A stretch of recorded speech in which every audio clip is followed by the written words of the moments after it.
Be, 2025 na, ito pa rin ba gamit mo panglinis or pang-ahit ng kilay mo? Be, may ni-discover ako. Ito siya. Kainis nga, ngayon ko lang to siya nakita. Kung alam ko lang sana bumili na ako before pa. So, ang tawag dito is electric eyebrow trimmer. But this is already 2-in-1. So, pwede na to siyang pag-trim sa kilay mo. And pwede na siyang maging shaver. O, di ba? Sobrang sulit talaga. So, may kasama na rin siyang itong maliit na brush pang linis. And then, yung charger niya. Ang ginagamit ko talaga before is itong puller. Pero kasi, di ba, masakit siya. Kaya nag-switch ako dito sa shaver. Ang problema ko naman dito, pag ito yung ginagamit ko, pag nag-shave ako dito, nasasali yung iba. Nakakainis. Actually, first time kong gagamitin to. So, tingnan natin kung worth it ba. Sa gilid-gilid. Sanayin mo pa yung sarili mo using this.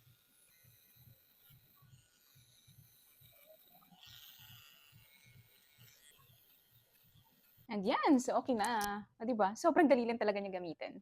I think kailangan mo lang talaga ng practice para mas makontrol mo yung paggamit nito. Now, papalitin ko naman to para sa shaver niya. Ayan.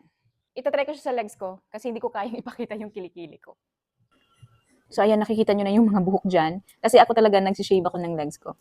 But this time, since may shaver ng ganito, ito yung gagamitin ko now. Ayan. Let's see.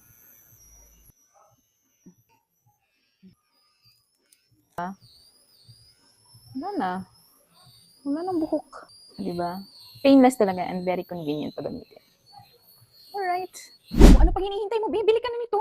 Nasa 200 pesos lang to, napakamura lang. And napakaganda ba? O diba? Sobrang classy. Kaya mag-check out ka na and i-click mo na yung yellow basket sa baba. Bye!